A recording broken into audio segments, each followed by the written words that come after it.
Aí, Thaís, seja bem-vindo aí à nossa live sobre livros. Vamos conversar um pouco sobre livros, né?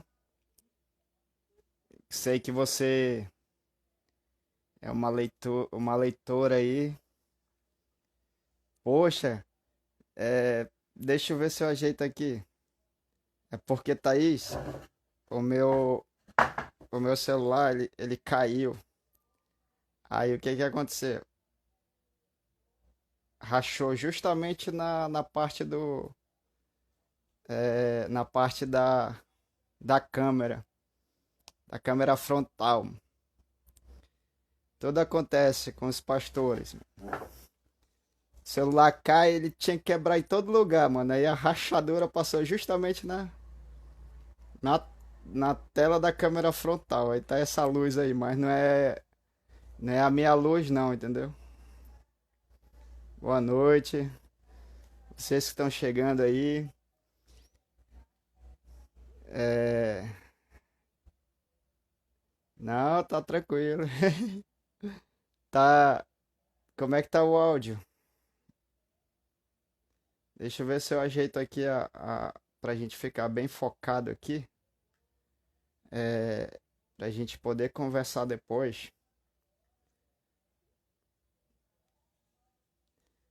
Esse celular aqui, ele pegou uma queda, rapaz. Mas essa luz aí é da parte que caiu e quebrou, tá? Não é a luz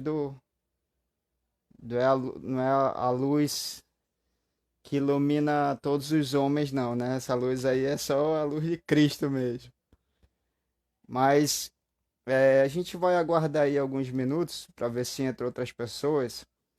Mas, gente, o propósito dessa live, o propósito dela nós falarmos sobre, trocarmos experiências sobre livros, principalmente livros evangélicos, né? Para quem perdeu aí a primeira que eu fiz, eu falei sobre a Bíblia. E lá eu contei algumas curiosidades a respeito da Bíblia. E algumas pessoas aí puderam ser edificados com essas informações, com essa compreensão da Bíblia, né? Porque eu não tinha como deixar de falar nessa primeira live de um livro tão espetacular que é a Bíblia, né? Então, nessa primeira live que eu fiz, falei sobre a Bíblia. Aí o pastor Rui é, também é um grande leitor, é uma pessoa que gosta muito de ler, né, pastor Rui? Então, como eu estava falando, essas lives, elas têm como um propósito de nós trocarmos ideias sobre livros, falarmos sobre o que você tem lido, o que você tem se alimentado aí. Nesse período de pandemia, eu acredito que o livro, com certeza, ele tem sido aí um dos acessórios aí que você não tem deixado de lado, né, nesse período aí de pandemia, né? De Carlos, seja bem-vindo aí, né, meu irmão? Quanto tempo, que Deus abençoe a sua vida. Como eu estava dizendo, na primeira live que eu realizei, eu falei sobre livro, né? Realmente, é verdade, Thaís. A leitura transforma. É interessante que na primeira live que eu fiz, que eu falei sobre a Bíblia, eu falei algo que algumas pessoas até concordaram comigo. Quando eu falei a respeito eu falei a respeito de que a Bíblia, ela é o livro mais vendido no mundo. A Bíblia ela é o livro mais vendido no mundo, no sentido de que realmente ela é um livro que é vendido no mundo todo, ou quase todo o mundo, mas essa questão de ela ser vendida, o seu livro mais vendido no mundo é pela quantidade de exemplares que ela já foi realizada durante toda a história, né?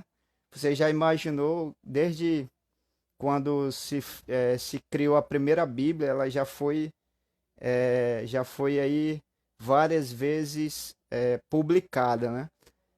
E hoje nós podemos encontrar a Bíblia de todas as formas, de todos os jeitos, né? E mas voltando para a questão que eu ia falar, é que a Bíblia apesar de ela ser um livro mais vendido no mundo, infelizmente ela não é o livro mais lido do mundo, né? Porque se ela fosse um livro mais lido no mundo, talvez hoje nós poderíamos estar vivendo num mundo mais tranquilo em relação a tanta turbulência que nós vimos, né? Mas nós que temos o conhecimento, na verdade, nós temos que falar sobre a Bíblia, né? E abrindo um parêntese aí, eu queria mostrar uma Bíblia aqui para vocês, ó. Ela não tem nem nome, até sumiu o nome aqui, ó. Mas ela é, deixa eu abrir aqui a outra parte dela, ó. É Bíblia Apologética de Estudo. Essa Bíblia aqui foi uma das Bíblias que eu não apresentei na última live que eu fiz.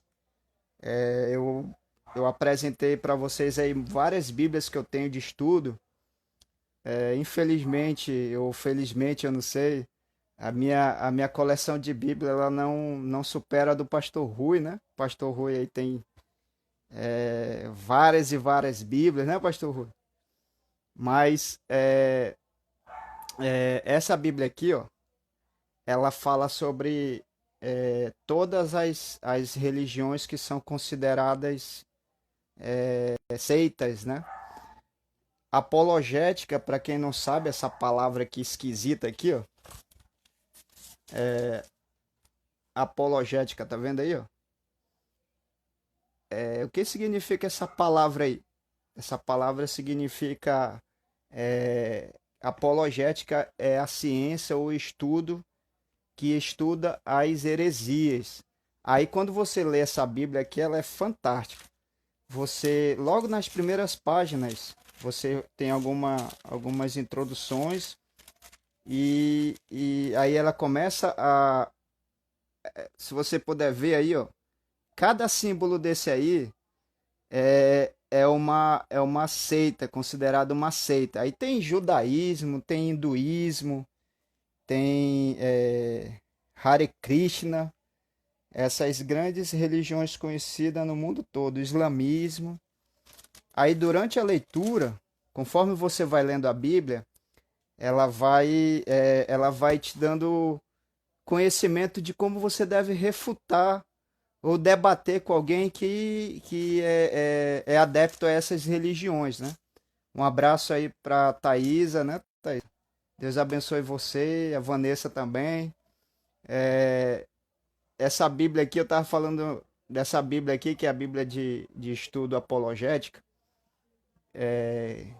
Ela facilita muito o nosso trabalho em defesa da fé, né?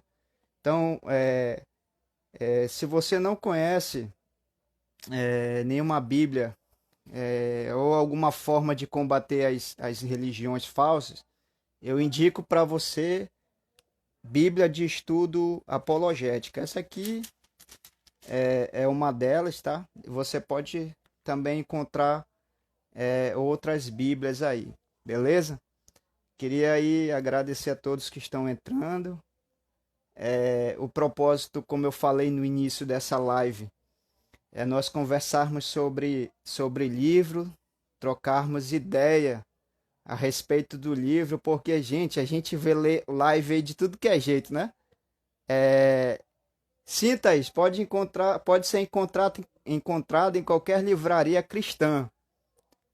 Presta atenção, livraria cristã, qualquer uma livraria cristã.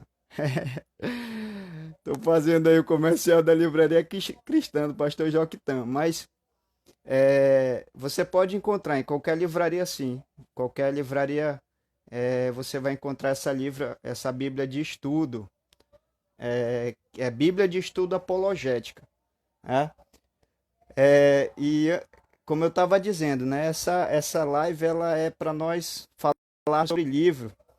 E essa é porque a gente tem visto aí live de tudo que é assuntos, né? A gente tem visto live aí, a gente tem assistido live de política, live de futebol. Como eu falei na primeira live, eu disse que eu gosto muito de futebol. É. Eu vou cobrar depois do pastor aí a porcentagem, né? É, do pastor Joquitã, né? Mas a gente tem visto aí várias lives de futebol, de política, live jornalística, live sobre como fazer comida. Aí eu, na minha humildade, decidi fazer lives para falar sobre livros, né? Gente, é interessante que eu, eu tenho alguns livros que, por incrível que pareça, eu ainda nem li ainda, né?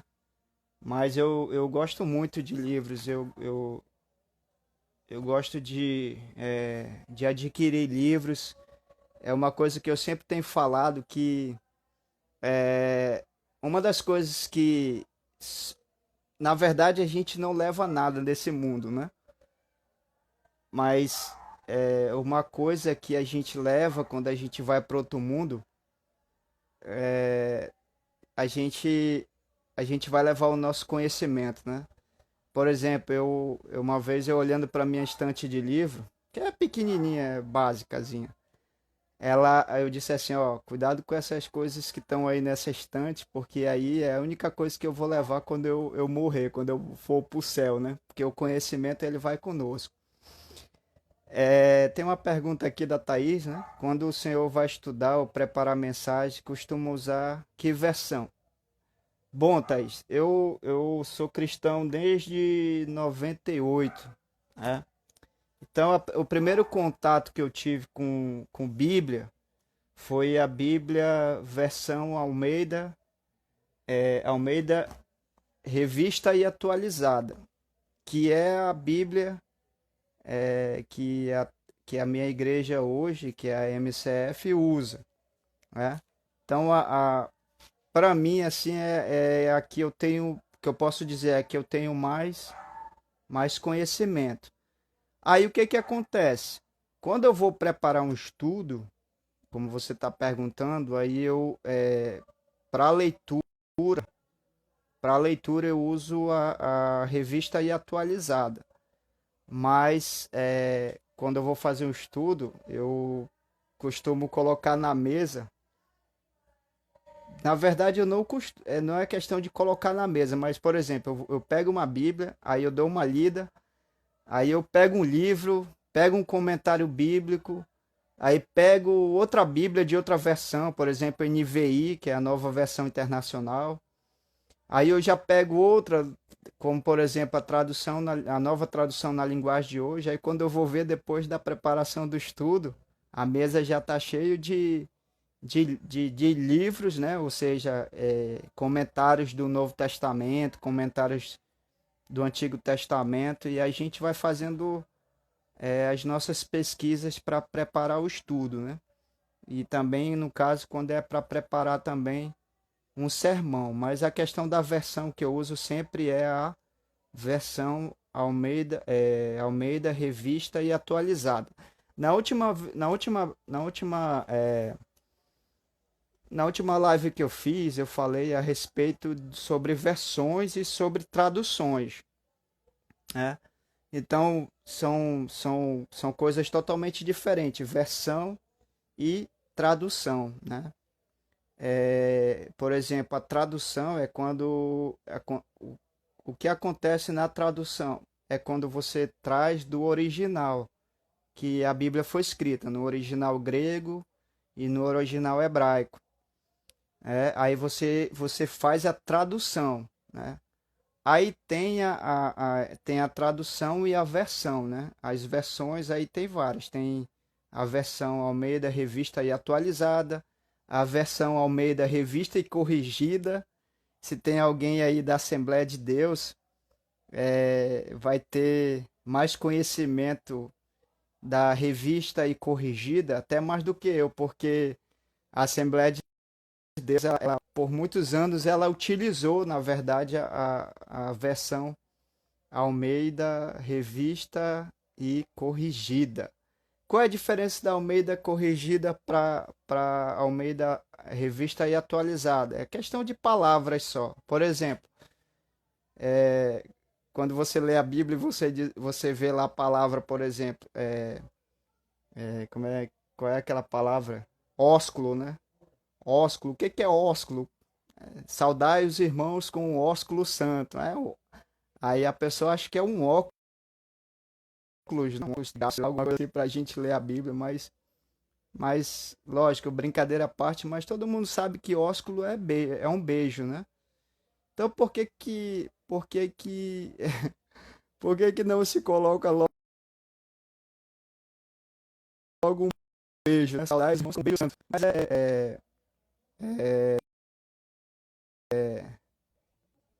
Mas mas no caso aí tá lá ósculo, né? Que é beijo, que significa beijo, né? Oxe, a Bíblia, João 3,16, rapaz, eu tenho um testemunho dessa Bíblia aí, rapaz. Na verdade, essa Bíblia de João 3,16 é do Max Lucado. A gente vai falar até de alguns livros dele nas próximas lives que nós realizarmos, mas a Bíblia João 3,16 ela é fantástica. Na verdade, a Bíblia João 3,16 ela é uma Bíblia que é uma Bíblia comum, só que ela veio com o devocional do Max Lucado de um livro que ele escreveu que o tema do livro era João 3,16, que também é um livro fantástico. A gente até vai poder falar dele aí nas próximas lives, né? Mas, gente,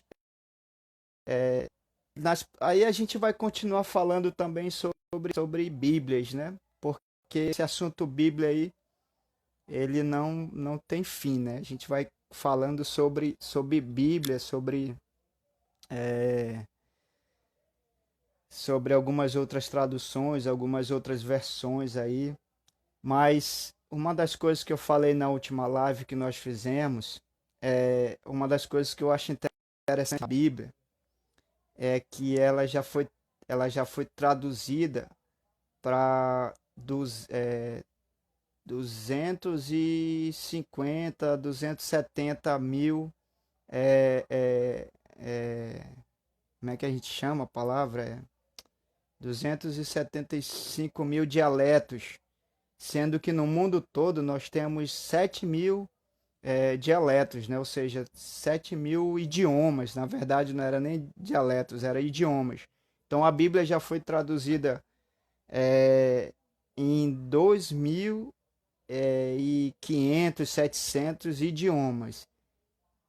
Se o mundo hoje tem aproximadamente 7 mil idiomas, isso quer dizer que a Bíblia já foi traduzida é, um terço dos principais idiomas do mundo. Então quer dizer que a Bíblia já está aí espalhada aí por todo o mundo, né? Isso é muito fantástico. Então, gente, falta praticamente aí mais 2 terços para que a Bíblia seja realmente traduzida em todos os seus idiomas, né? Abrindo um parênteses aqui, eu fui uma vez no evento da Sociedade Bíblica do Brasil e eu eu vi nessa palestra um dos responsáveis pela Sociedade Bíblica do Brasil falando a respeito de como eles realizaram a primeira Bíblia para surdos. Cara, aquilo ali é fantástico, né? Para surdos e mudos, né? Então, como é acontecer, como foi realizado. E hoje a gente está até assistindo um filme, né, aqui, o Livro de Eli, que é um filmaço, que fala justamente isso, né? Mas como eu falei, uma das coisas que eu acho interessante nesse filme é que ele, apesar de conhecer a Bíblia, de andar com uma Bíblia para cima e para baixo, o mais impactante nesse filme é que ele conhecia a Bíblia, né? Tanto é que tomaram a Bíblia dele, mas no final do filme ele mesmo assim falou, pôde ali passar por escrivão tudo aquilo que ele conhecia. Então ele conhecia a Bíblia do início ao fim. Então eu deixo essa dica aí para você, de filme, né? O livro de Eli. Acho que alguns aí já até assistiram. Se você já assistiu, faz um ok aí. Aí você pode até também indicar para as outras pessoas, ok? Mas, gente, vamos lá. Vamos falar um pouco sobre o nosso livro que eu queria indicar para vocês hoje. Você já ouviu falar desse livro aqui, ó? Quem já ouviu falar desse livro aqui, ó?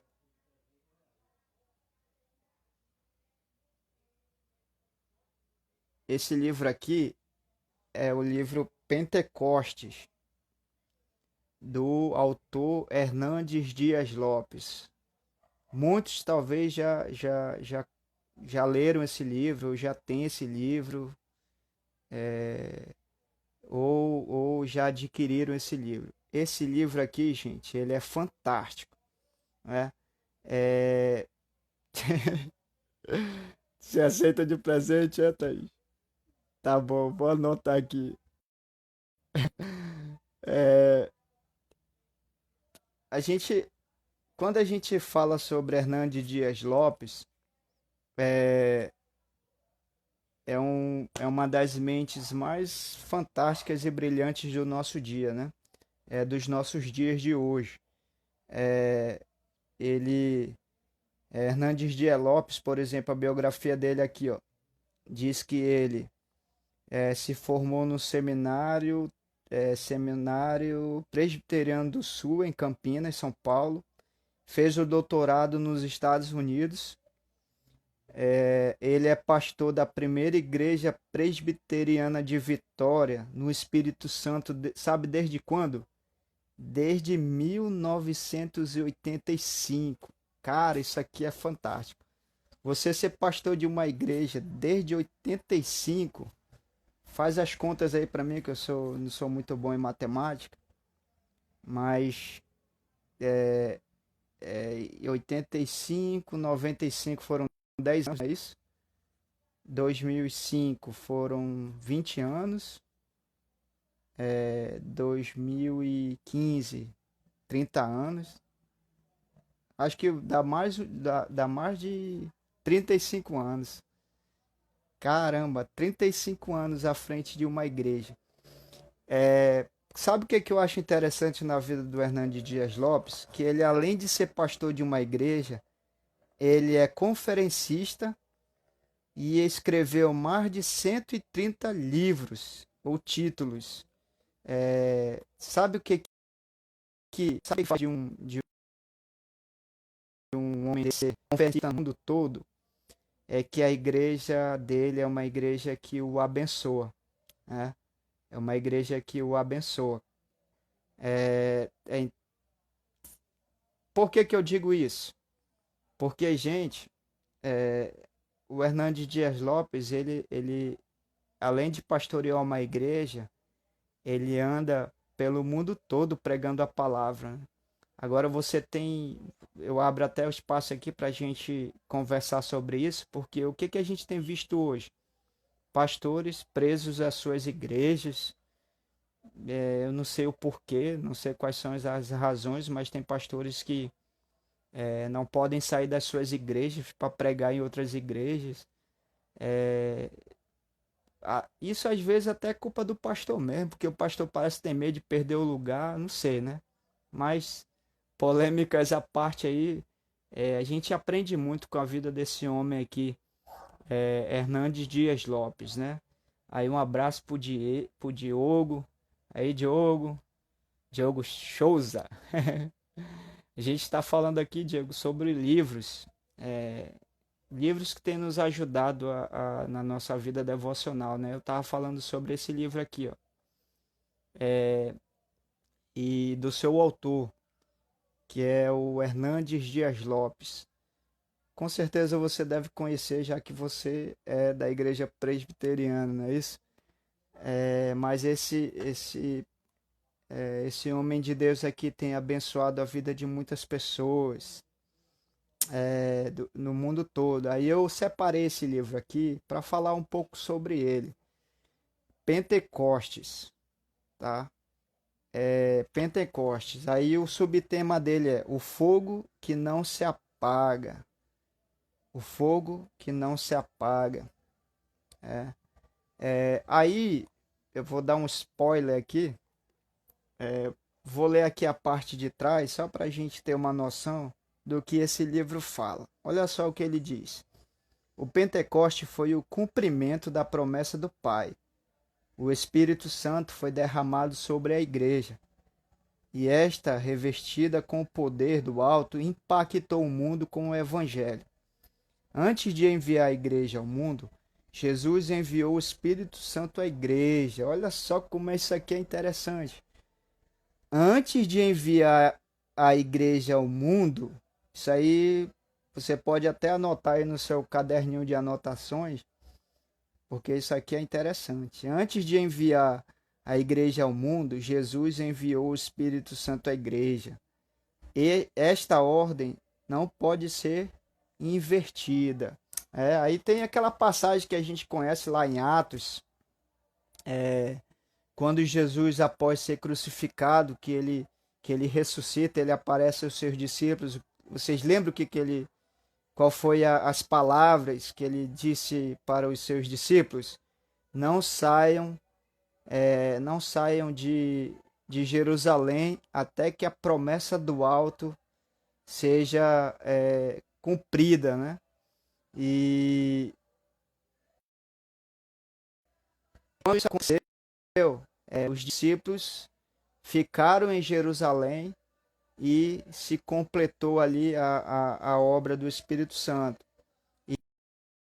E depois que aconteceu isso, esses homens lá impactaram todo mundo, né? Impactaram o mundo. Aí continua dizendo assim, ó, embora o Pentecoste tenha sido um evento histórico único e irrepetível. Gente, só um parênteses aqui. Só Sara entrou, né? Bem-vinda aí, Sara. A gente está falando sobre essa maravilha aqui, ó, Pentecostes, do Hernandes Dias Lopes. Se você gosta de ler, eu creio que você gosta de ler, com certeza vai adquirir esse livro aqui. Olha só o que ele diz também. Ah, tá. Eu ia falar sobre as duas palavras aqui que o autor Hernandes Dias Lopes ele usa para falar sobre uma das características do Pentecostes. Ele é uma experiência única e irrepetível.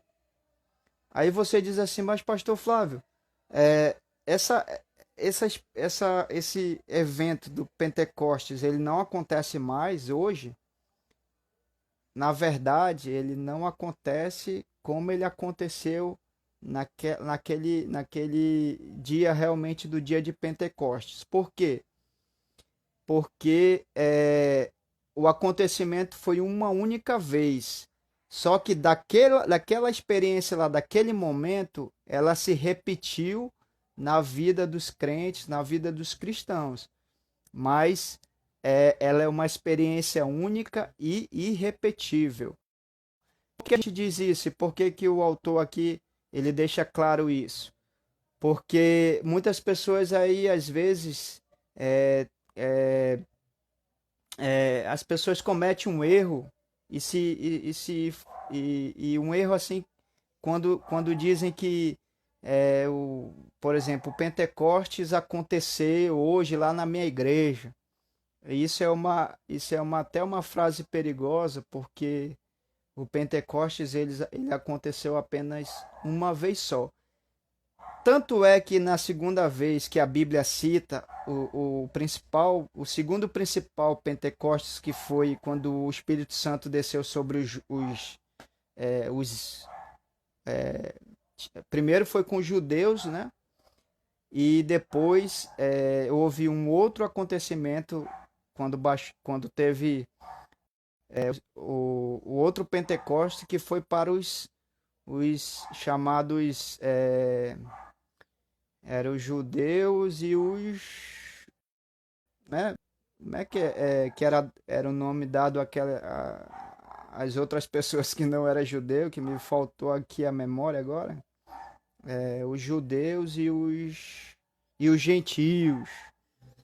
Desculpa, gente, é a idade, entendeu? Quando a idade chega, a gente vai esquecendo as coisas. Mas o Pentecostes, ele aconteceu apenas uma vez só, que foi lá em Atos, capítulo 2. Ela é única e irrepetível. Um abraço aí pro meu irmão Valmir. Glória a Deus pela sua vida, meu irmão. Que Deus abençoe. Muito feliz por você estar recuperado. Entrou também aqui a Jamile, que Deus abençoe.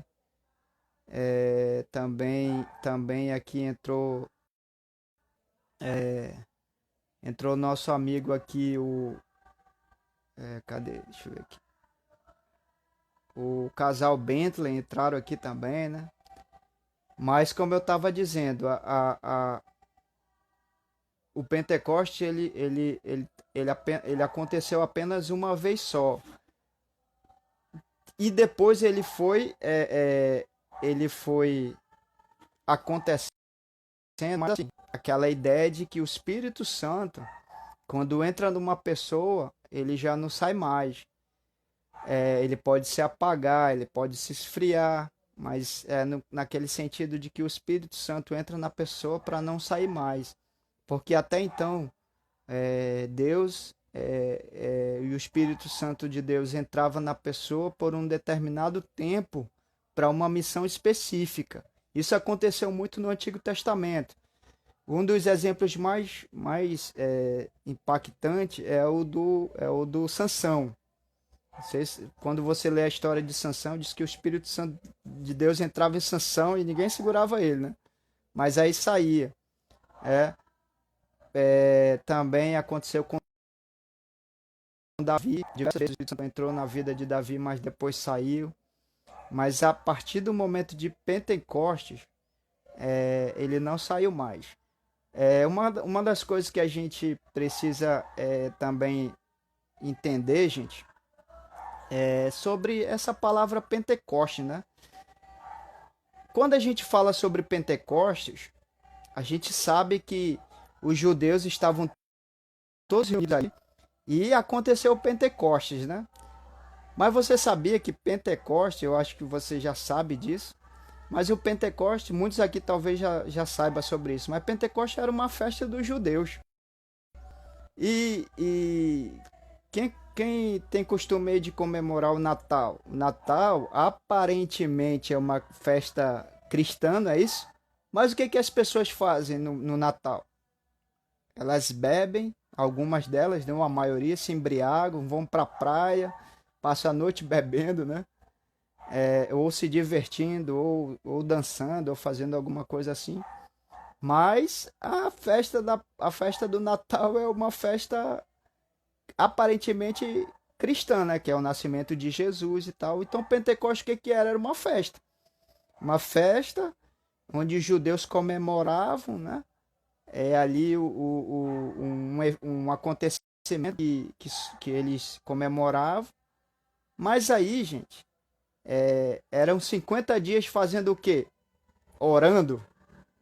50 dias lá no muro das lamentações lá, lendo lendo o Alcorão já. Já ia falar uma heresia aqui. Eles eles ficavam lendo ali como é que se diz? A Torá lá no muro lá, não. Eles iam para lá com aquela ideia de, eu vou celebrar a Deus, comemorar o Pentecoste, mas eles chegavam lá, se embriagavam, se prostituíam, então já era uma festa mundana. Aí você pode perguntar assim, mas por que que Deus decidiu, por que que Deus decidiu escolher esse dia aí? Tem várias razões, mas o principal deles é que essa festa atraía judeus de toda a parte do mundo, que era chamada as peregrinações. Então eles vinham para Jerusalém e passavam 50 dias ali celebrando o chamado Pentecostes. Tanto é que lá quando você lê em Atos, quer ver? Eu vou pegar aqui a Bíblia só para a gente ler um pouco aqui também as Escrituras. Atos, Atos cadê? Atos capítulo 2, né, que fala sobre a descida do Espírito Santo. Atos capítulo 2 lá, a partir do versículo 1,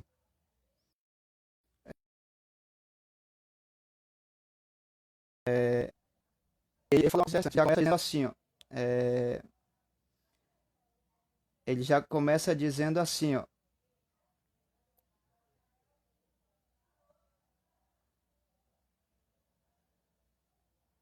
um abraço aí para Jennifer, seja bem-vinda, Jennifer, ao Corão, né? Perdão, como eu falei, Jennifer, é a idade, quando a idade chega, minha irmã, não tem jeito. Mas olha como começa aqui o capítulo 2 de Atos. Ao cumprir-se o dia de Pentecostes. O capítulo 2 de Atos, ele já começa com essa frase. Ao cumprir-se o dia de Pentecostes, estavam todos reunidos no mesmo lugar. Aí você diz assim, mas eles estavam lá orando, eles estavam lá, como eu falei, lendo a Torá, lá no Muro das Lamentações, eles iam lá prestar culto a Deus. Na verdade, eles iam com seu propósito na mente comemorar algo religioso, mas o nível de pecado dos judeus era tão grande que eram, eles eram tipo falsos religiosos, né? Não sei se você lembra quando a gente continua lendo aqui, ó, lá no verso 4, cadê? Deixa eu ver se eu acho aqui. Se eu achar, cadê? Lá no verso 13. Olha o que que diz lá no verso 13. Outros, porém, zombando, diziam: estão o quê? Alguém pode completar essa frase aí? Eles estão o quê?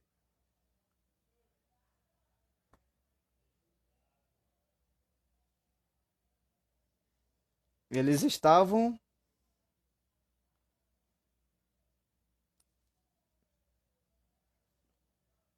Alguém pode, alguém pode falar aí? Eles estavam embriagados. Olha só, verso 12. Verso 13, né? Chamaram a eles de embriagados. Por que que chamaram eles de embriagados? É, Atos capítulo 12. Atos capítulo 2, verso 13. Complete o versículo aí.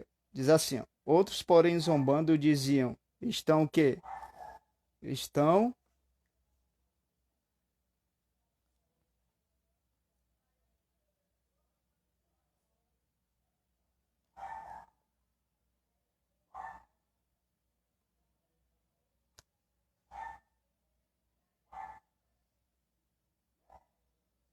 Um chocolate aí pro primeiro que acertar. Estou bebo. É nova versão Thaís corrigida e atualizada. É verdade. Estou bebo. Mas sabe por que, Thaís, que eles falaram isso? Era uma festa que durava 50 dias. E os judeus que vinham de todo lugar do mundo ia para essa festa, não era para orar, não era para rezar, não era para, entendeu? Não era para ler lá a Torá, eles iam para porque eles fizeram daquela festa já uma festa pagã, na verdade. É o exemplo do nosso Natal, né?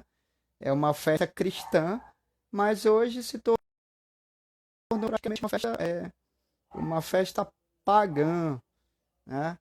É, somente aqueles verdadeiros cristãos que se lembra que realmente o Natal é uma festa cristã e não uma festa pagã, né? Mas era nesse sentido aí. Então, quando a gente pega aqui esse livro aqui, ó, é, a gente aprende muita coisa sobre os acontecimentos de Pentecostes. Ó, eu vou ler aqui, eu vou dar um spoiler sobre o livro, mas eu não vou ler tudo não, até porque eu não quero que você, eu não quero atrapalhar a sua leitura quando você adquirir o livro, tá bom? Mas ele diz assim, ó, quais são, ele já começa aqui no prefácio, dá uma olhada aí, ó. No prefácio do livro, o autor Hernandes Dias Lopes, ele já começa com algo interessante. Ele diz assim, ó, quais são as razões pelas quais uma pessoa resolve ler um livro? Aí ele diz assim, ah, meu amigo, existem tantas, que como diz o ditado, algumas até a própria razão desconhece. Contudo, tenho minhas suspeitas. Alguns escolhem pela capa atraente, olha só, você vê um livro lá, já aconteceu diversas vezes comigo, rapaz. O cara fez uma capa de um livro maravilhosa, mano. Eu comprei o livro, misericórdia, mano. Já aconteceu comigo. Outros, pelo assunto que o livro aborda. Por exemplo, esse livro aqui, ó, quando eu vi Hernandes Dias Lopes, aí ele fala sobre Pentecostes, já foi pelo título e pelo autor. Aí vai falar também sobre isso aqui, ó. Pelo assunto que o livro aborda. Outros, ainda mais pelo nome do autor. No meu caso aqui, eu comprei esse livro aqui pelo autor e pelo nome, né? Porque o livro de Atos, cara, é fantástico. Quando você lê o livro de Atos, não tem como se maravilhar pela história do início da igreja, né? Outro dia eu estava conversando com uma pessoa, eu acho que até a Thaís, eu acho que eu estava conversando sobre isso. Mas eu falei que lá no livro de Atos aconteceu uma experiência com Pedro, uma pessoa que estava na porta do templo, aleijado. Quem lembra dessa história aí? O aleijado estava lá, ele queria uma esmola, né? Ele queria uma esmola. Aí o que que Pedro ofereceu para ele? Jesus, um milagre, né? Aí ele disse assim: eu não tenho prata nem ouro, o que eu tenho isso eu te dou. Em nome de Jesus Cristo Nazareno, anda, é. Toma o teu leite e anda. Tô brincando. Mas ele falou assim, ó, levanta e anda. Aí o que eu tenho percebido hoje, gente, que falta Pedros nos nossos dias, né? Sabe por quê? Porque as pessoas continuam hoje em dia, as pessoas estão clamando por esmola. Não, muitas delas estão clamando por Jesus. E nós, cristãos, estamos oferecendo Cristo? Não, nós estamos oferecendo esmola. Então, os conceitos, eles estão, tipo, mudando, né? Não sei se você pensa igual a mim, mas é quase isso. Os conceitos estão mudando. As pessoas estão pedindo Jesus, estão clamando por salvação e nós estamos oferecendo aí esmolas, né? Como? No sentido de que, como esmola, pastor? Gente, a gente tem é, falado para as pessoas, gente, eu conheço aí um psicólogo que é top. Ou, gente, lá na igreja tem um trabalho social lá que ele arruma emprego para a gente que está precisando. Então a gente começa a oferecer uma série de coisas. Só abrindo um parênteses aqui. Eu não sou contra os trabalhos sociais da igreja. Eu acho isso fantástico.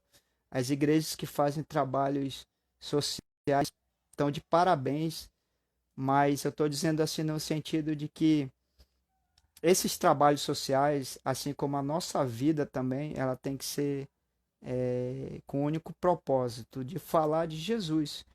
Não adianta eu ter na minha igreja, ou no caso, se eu tivesse uma igreja pastoreando e tivesse 3, 4, 5 trabalhos sociais, mas nenhum deles eu falasse de Jesus para as pessoas, eu acho que isso não tem sentido nenhum, né? Então as pessoas estão clamando por Jesus. A gente tem visto aí as necessidades básicas das pessoas, como saúde, trabalho, emprego, comida, alimentação. Mas em primeiro lugar, eu vejo assim a necessidade que as pessoas têm de Deus. Continuando aqui a leitura, aí ele diz assim, ó, ainda mais pelo nome do autor. Há aqueles que só leem se houver a indicação de um amigo de confiança. É, olha só, o último ponto aqui que ele fala, que tem pessoas que leem livro apenas por indicação de uma pessoa. Eu já recebi indicações de vários livros. E você já tem indicado aí um livro aí para alguém? É, é, exatamente, exatamente, irmão Valmir. Era isso que Jesus pregava, né? O Senhor e Cristo crucificado, ressurreto e exaltado, né? E abrindo um parênteses aqui, pegando a sua palavra aí, o sermão de Pedro, diz que o primeiro sermão dele foram 3 almas, né? Foram 3 almas, né? No discurso de Pedro.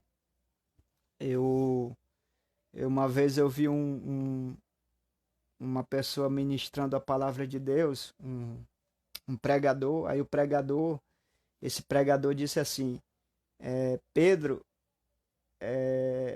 durante toda a sua vida, pregou mais de 3.000 sermões e as pessoas não se convertiam, né?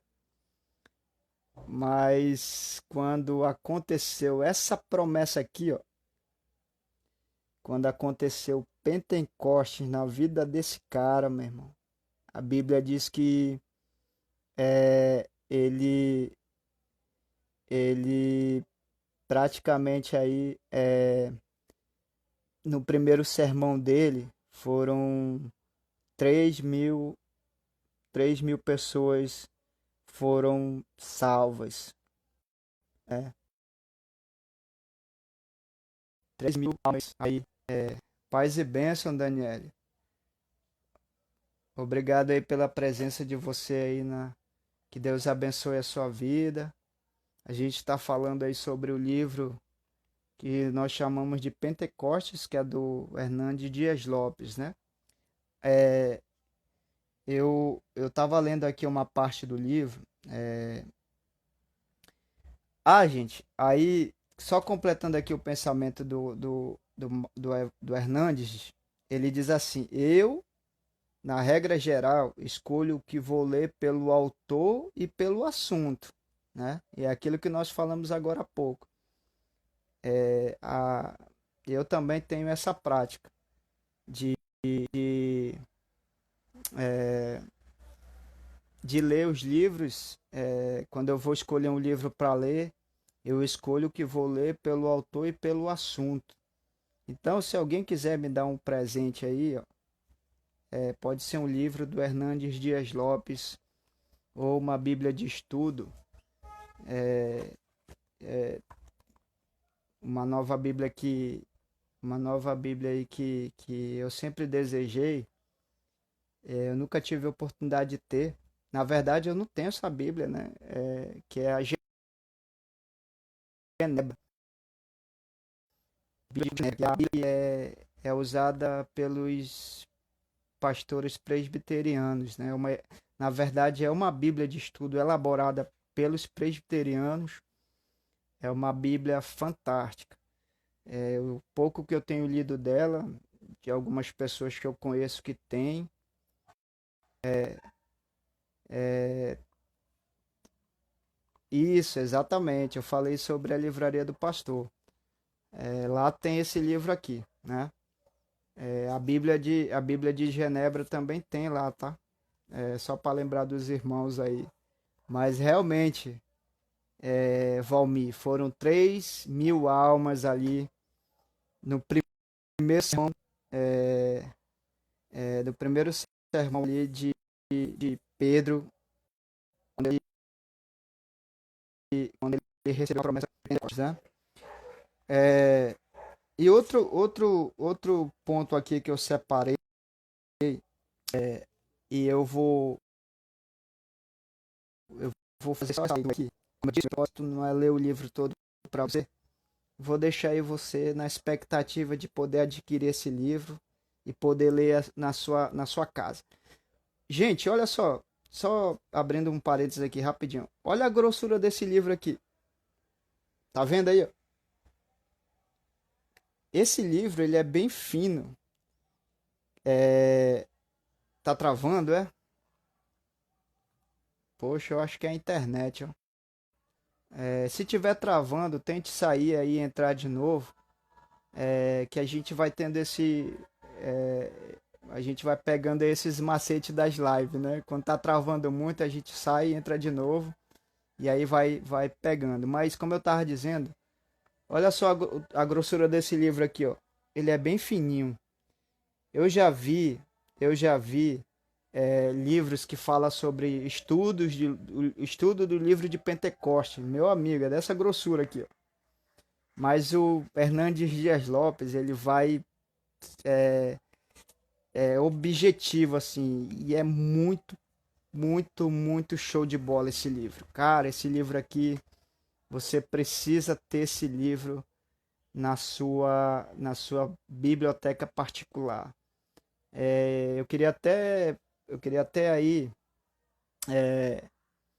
eu queria até aí abrir um espaço também para deixar aí uma dica aí pros irmãos da MCF, lá da minha igreja.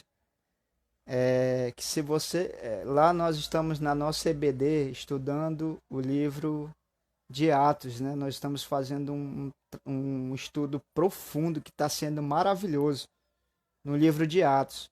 Aí eu recomendo esse livro aqui para ser parte da sua pesquisa, porque esse livro aqui é fantástico. Por exemplo, que eu poderia indicar para você, deixa eu só ver se eu deixei aqui. Rapidinho aqui, ó. Como é que tá aí o sinal e o áudio aí? Ainda tá bom? Travou, piorou, melhorou? A nossa internet aqui na nossa região não é muito boa, né? Mas, olha só, é, eu, algum tempo atrás, eu fiz uma leitura de dois livros, esses aqui, ó. Alguém tá vendo aí, ó? Deixa eu tirar a mão aqui, senão vai atrapalhar aqui. Tá vendo? Esse e esse aqui, ó. Opa, deixa eu tirar minha mão aqui. Esse livro aqui e esse outro livro aqui. Os dois se chamam assim, ó. Paulo o maior líder do cristianismo. Esse aqui, ó, Paulo, o maior líder do cristianismo. E esse outro aqui, ó, é Pedro, o pescador de homens. Tá vendo aí, Valmir? Olha só. E de quem é esse livro aqui? Os dois livros? É desse cara aqui, ó, Hernandes Dias Lopes. Os dois livros de Hernandes Dias Lopes. Tá até caindo o CD aqui, ó. Cara, o livro vem com CD, mano. É fantástico, gente. Isso aqui é de outro mundo. Dois livros que você também, se puder adquirir: Paulo, o maior líder do cristianismo, e Pedro, o pescador de homens, também do Hernandes Dias Lopes, tá? Eu tenho outros livros aqui do Hernandes Dias Lopes. Pai, um homem de valor, e outros aqui que eu poderia também apresentar para vocês aí, mas o nosso foco é esse aqui, ó. Esse aqui é fantástico. Olha só o que ele diz aqui, ó. Como eu falei, eu vou só ler um trecho desse livro e aí eu deixo esse trecho aí para você. Eu acho que vai acabar a live, né, gente? Alguém pode me dizer aí se já está chegando ao fim daqui a alguns minutos. Se terminar, eu vou tentar voltar aí só para a gente concluir. Prometo que não vou ficar mais uma hora, tá? Mas só para a gente concluir o nosso pensamento, tá? Olha só, uma das partes que eu acho interessante nesse livro é essa aqui, ó. A igreja cristã precisa urgentemente de uma restauração. Ela não está causando impacto na sociedade. A igreja cristã precisa urgentemente de uma restauração. Ela não está causando impacto na sociedade. A igreja está perdendo sua autoridade. O que fazer? Ele faz uma pergunta, né? O que fazer? No final do século XVII e início do século XVIII, a igreja começou a sentir que estava perdendo sua autoridade. Decidiu então inaugurar uma nova série de preleções ou pregações, né? Com o objetivo de defender a fé cristã, olha só, e produzir um sistema de argumentação e apologética. É aquilo que nós falamos agora há pouco da Bíblia, né? Na defesa da fé. Mas não foram as preleções de Boyle nem as obras de Butler que restabeleceram a posição da igreja e restauraram sua antiga autoridade. Foi através do derramamento do Espírito Santo na vida de quem? George Whitefield e John Wesley, na Inglaterra, e de Jonathan Edwards, na Nova Inglaterra, que isso aconteceu. Um poderoso avivamento varreu a Inglaterra, arrancando dos escombros uma igreja sem vida. Um poderoso avivamento varreu a Inglaterra, arrancando dos escombros uma igreja sem vida. Cara, isso me arrepia todo, velho. O que as preleções não puderam fazer, o Espírito Santo fez, usando homens cheios da palavra e do Espírito Santo de Deus. Cara, isso aqui é tremendo. Três verdades aqui nesse trecho desse livro. Primeiro, houve uma frieza na igreja, né? Aí sabe que eles fizeram lá? Tiveram uma ideia. Vamos fazer uma conferência. Falta 27 segundos, tá? Eu vou encerrar aqui. Aí eu vou voltar só para me fechar esse pensamento aqui, tá? E a gente conclui aí a nossa live de hoje, tá bom? Não vai durar muito, não vou ficar mais de uma hora aqui falando com vocês, tá bom? Mas só para a gente fechar aí o nosso pensamento, ok? Então volte aí, hein?